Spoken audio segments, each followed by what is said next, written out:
I look forward to Sundays with enthusiasm and joy because weekends don't count unless you do something interesting. And my weekends are always incredible as I get to enjoy your company on this exciting show, Zee Connect. And today I've got a whole lot of stories to share with you all, so yalla, let's get going.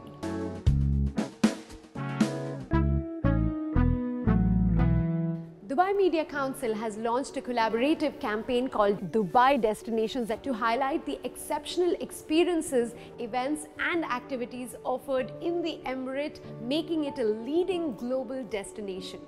Dubai is quite literally a city that needs to be seen to be believed. From stunning beaches to extraordinary skyscrapers, from extreme adventures to desert escapes, there is something for everyone.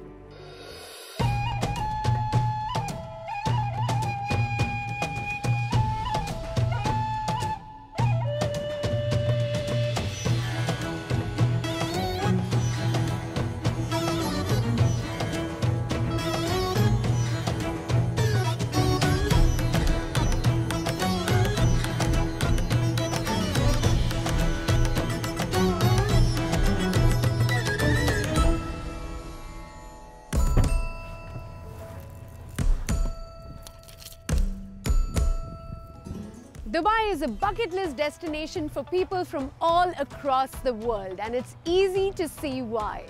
From adventure-seeking, adrenaline-pumping activities on land and sea to awe-inspiring experiences high above the sky, there's something for everyone here. Come join us in this journey of exploring Dubai's uniqueness as a destination. Today we are at Platinum Heritage, where we are going to experience a really unique desert safari, which I'm going to take you through. And joining me on this journey to take us through this wonderful experience is our tour guide, Boter. Boter, can we have you here? Boter, what can we look forward to? For a nice experience, and as we say, create your own story, be a hero. That's what he says. He says, create your own story, and we're going to create our own story here. He's already started giving us pointers on what this journey is going to be like. Throughout the drive, he told us some really cool facts, which we are going to be sharing with you all. So get ready for this beautiful desert safari with us.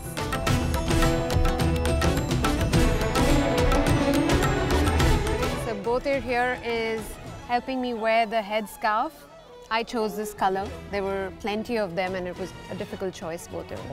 I better look good with this. Are we done? Yeah. Well, you want, there's another way. You can do like this. As a protection from sandstorm.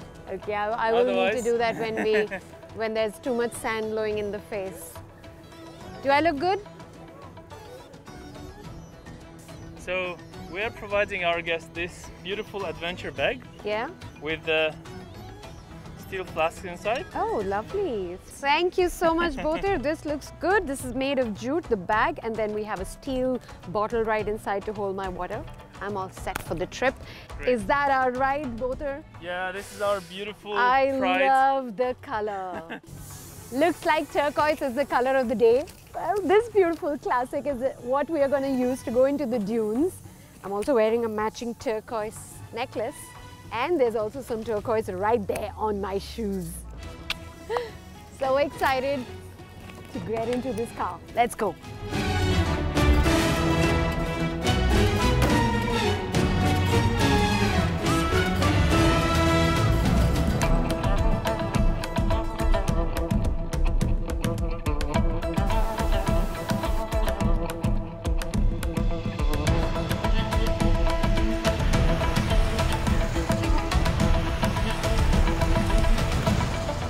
This is the place, this is the spot where we can find these sand gazelles, as you can see them, and they're all roaming around finding food for themselves, and their food is essentially these plants that we see here, and the plants are actually rim plants, and that's what they eat, and that's why these gazelles are also known as rim gazelles. All right, so we're ready to move further into the desert and see what else is in store for us. Follow me.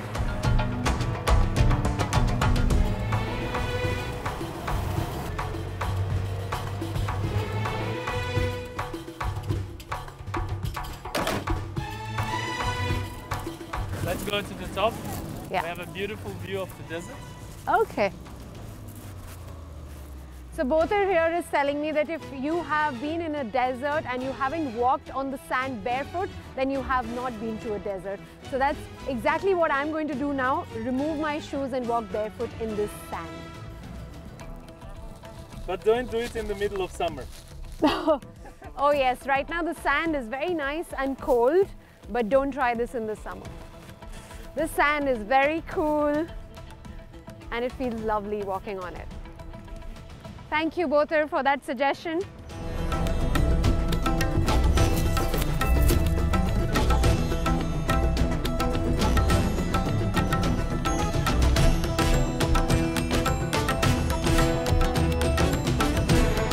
after clicking out a few pictures in the dunes, we are heading to see the falcon show.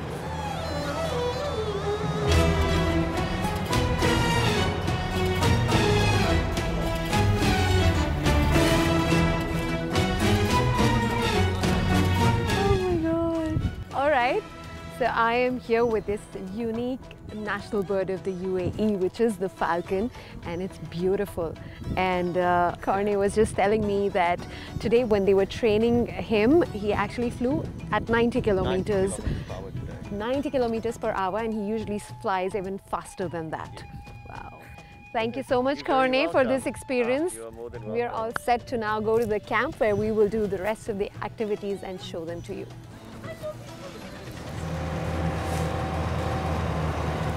So we've reached the camp, and this is where there's going to be dinner and entertainment, but before that there's something else that I'm going to show you. This is what I was talking about. We're going to do a short camel ride before we go in for dinner and entertainment. Okay, hold on tight and lean back.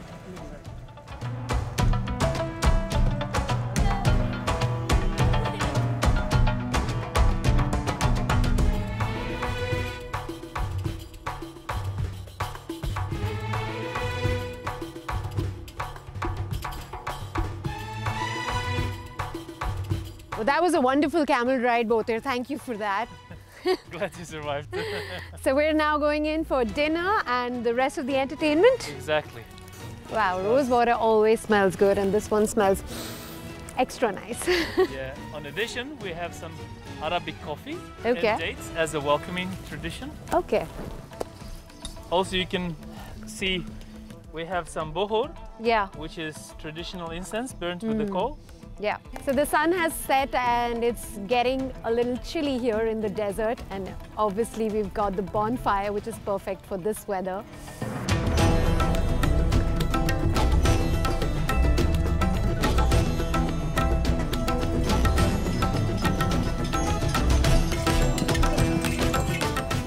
Rugag is a traditional Bedouin bread.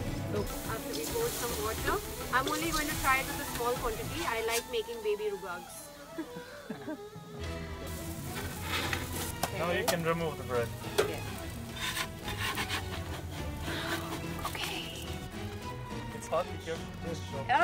Okay, I managed this one. It's shapeless, but... So another important part of the tradition and culture of this place is, of course, henna. And how can I not try it on my hands?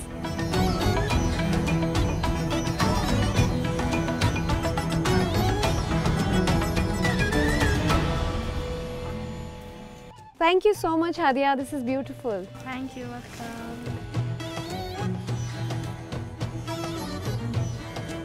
So we are at our table now, at our dinner table, where I'm starting with some lentil soup that they just served me. And we've got some salads right now for our starters along with soup. So there's a roka salad, there's fattoush, we've got hummus, we've got cheese pops, and we have some Arabic bread along with rugag bread as well. And there'll be more coming, the main course, and I'll tell you as soon as it comes.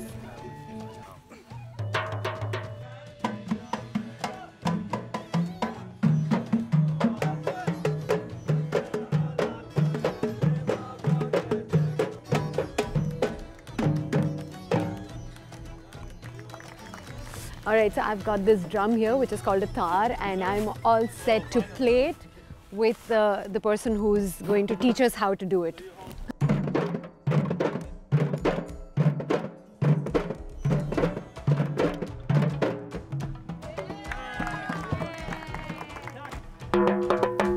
So you all would have seen how amazing it was to be here and play the tar, which is this drum, with everyone and sing along and dance along with them. It's an experience you must try.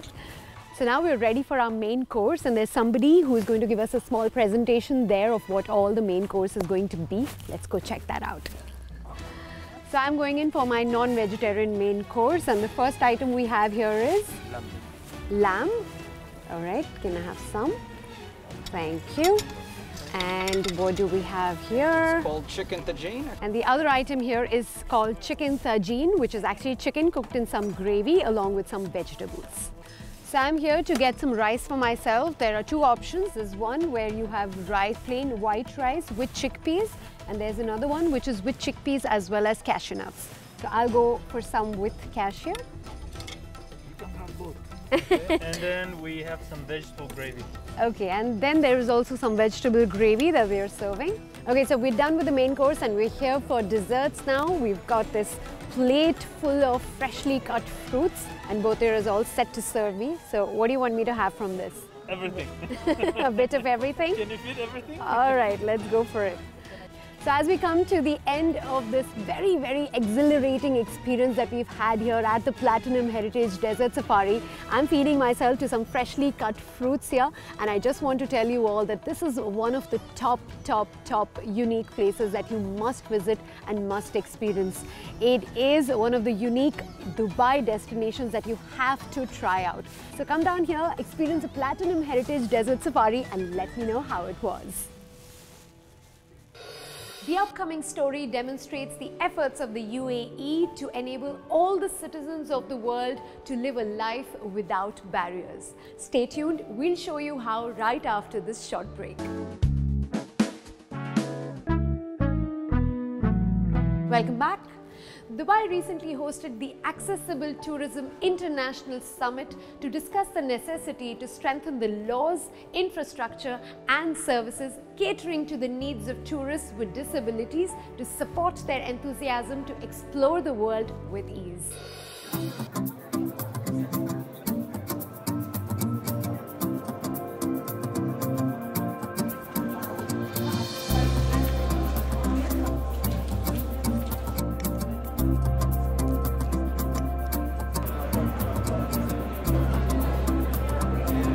Ladies and gentlemen, we are pleased to welcome you to the second edition of the Dubai Accessible Tourism International Summit, and I request everyone to kindly stand for the national anthem.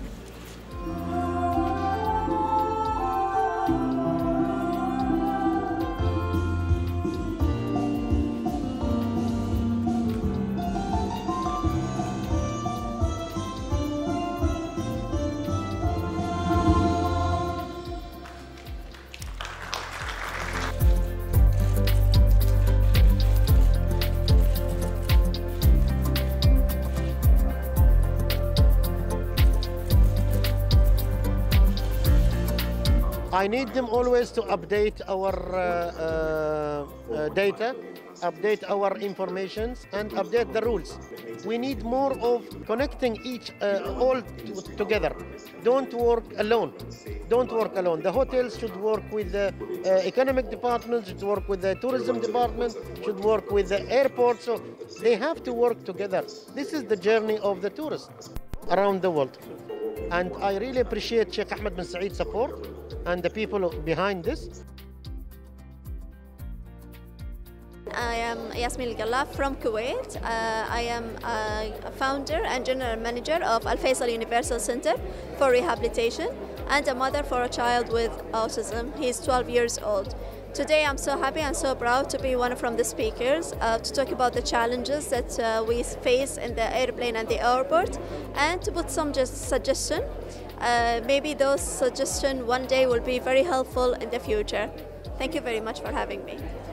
An incredible new era for Dubai's tourism industry. Now, coming to the future of tourism. Tourism is evolving as consumer behaviors change as a result of the pandemic, but again, we remain optimistic. We heard a lot of good speakers today, and I hope that all countries will be doing an accessible places for the disabled. In World Disability Union, we have a special certificate so that the disabled people knows exactly which areas is accessible for them. So we are giving certificates for the hotels, for the restaurants, airports, and all places, the parks, that so that anybody would like to visit somewhere, he can see in our website, and he can see which place have already got the certificate. That means that this place is an accessible place for them. Thank you very much. If you notice that everything in Dubai is accessible, so it can help all the parents who's having that child with disability to come to Dubai.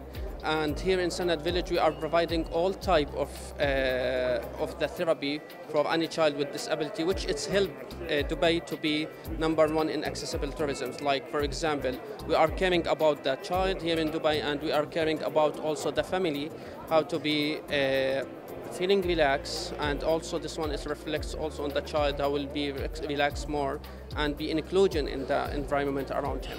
This is very important community initiative to create awareness in the community about inclusion, and DATIS is one of the leading organization which has government entities and also support from business people, and it caters to multicultural population. So this event also takes it ahead to Accessibilities Expo, which we have in November 15, 16 and 17. We create a global networking platform for all service providers and business people to showcase their talents and also empower people of determination in UAE. Faisal Musawi, fastest scuba diver in the world and Guinness World Record holder. Today I'm joined in this event. We talk about the determination, what we facing when we travel. Like this event, it's most important for us to send our voice around the world about what we facing problem in the airports, hotels, anywhere in community, and how we can solve this problem. And thank you so much for Dubai to host this events to help us and make our lives easy. I'm an accessibility expert, and from my point of view, these kind of events are important not to showcase the products that we have and we can sell, but more from an awareness point of view. We have to communicate and to educate about each condition, each disability, and what does accessibility really mean, how we can change the things and how we can move forward. Lots more coming up on the show, but right after a short break. Stay tuned.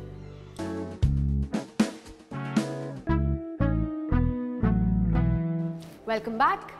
Emirates Airlines Festival of Literature aims to engage readers of all ages, inspire writers, and instill a passion for reading and writing amongst the community. Come along to check a few glimpses of the press conference and to meet some of the most prominent authors at the fest.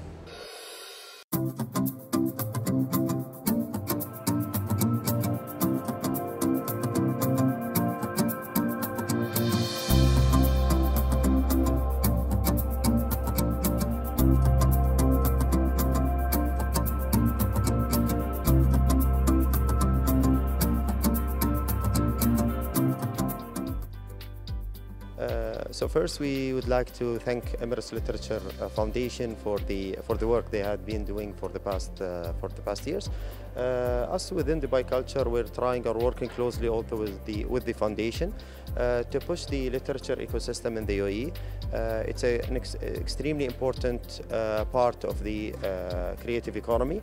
The books and press or the literature ecosystem represent nearly 5.5 billion in terms of revenues in 2019. So that's something extremely important to focus on, and it represents the third biggest sector within the creative economy in Dubai.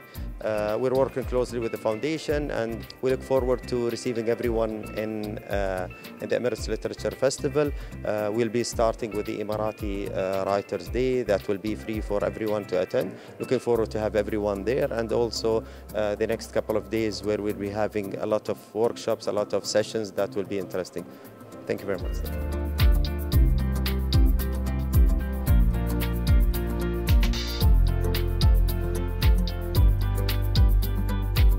Hello, welcome to Zee Connect. Thank you for having me.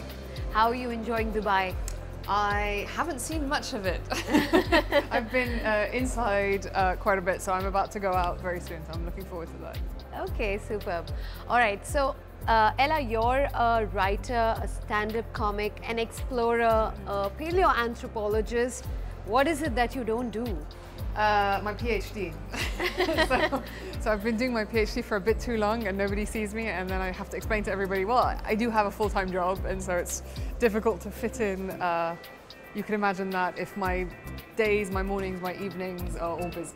Yeah, but what is this thing about being a stand-up comic? What do you do in that regard? So I'm a stand-up comic, so I basically get on stage and hope to make people laugh. But do you do a lot of shows?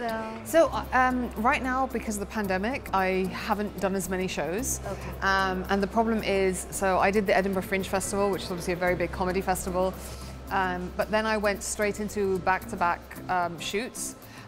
In the Amazon and in Tanzania, so it was very difficult to. It turns out there's no comedy clubs in the Amazon, and there's none in the African bush, and so I definitely had to take a hiatus there, and then we went straight into a pandemic, and so basically I haven't actually been on stage doing straightforward comedy properly for about 2 years. I mean, I did one gig maybe 2 months ago, but it hasn't been the same. A lot. Yeah, and Zoom comedy is not good in my opinion. It's not the same thing. It's, I'm literally asking the audience to just switch on their cameras so I can see the people. I can't hear them, I can't see them. It's just not the same thing. Right, true. But coming back to literary festivals after really, really long, how does that feel? So it's kind of nice. So this is my first book, and it's I've been doing kind of.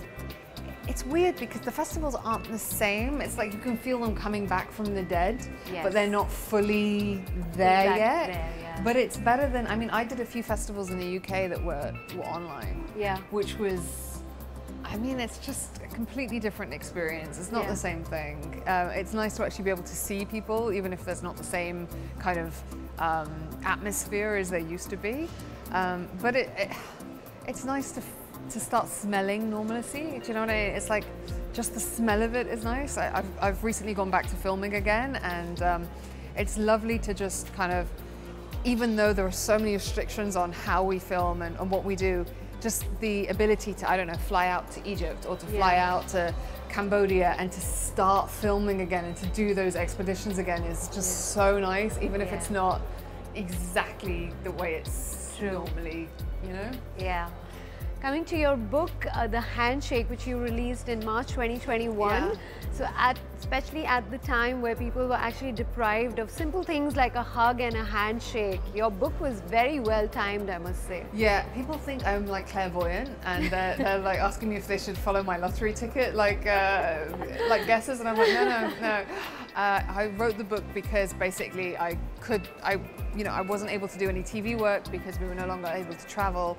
And so I was basically, bored and with nothing to do, so that's why I wrote the book. It was very much during the pandemic, for the pandemic. And it was also because I was really annoyed, because a lot of people were saying a lot of things about the handshake that were just factually untrue. And actually, the handshake is much more interesting than people realize. And so I really wanted to kind of put that out there. And it was really good timing. I think I was very lucky with the timing. Yeah, and it was nice because a lot of the predictions I made came out to be true in the end. So that always makes you feel good. Yeah. So okay, it's not a big expedition, but it was still a really interesting and rewarding exercise, I think. Yeah. So what's coming up next from you? Right, so I have a few TV shows going out very soon. Most of them haven't been announced, but you know, there's various ones with the BBC, National Geographic, and Channel 4 in the UK. So we're kind of wrapping up filming on all of those, and they're so different. You know, there's natural history, there's animals, and there's archaeology, and it's kind of so nice to be back there. Yeah. You know, to be doing the big shows again. It's really nice, yeah.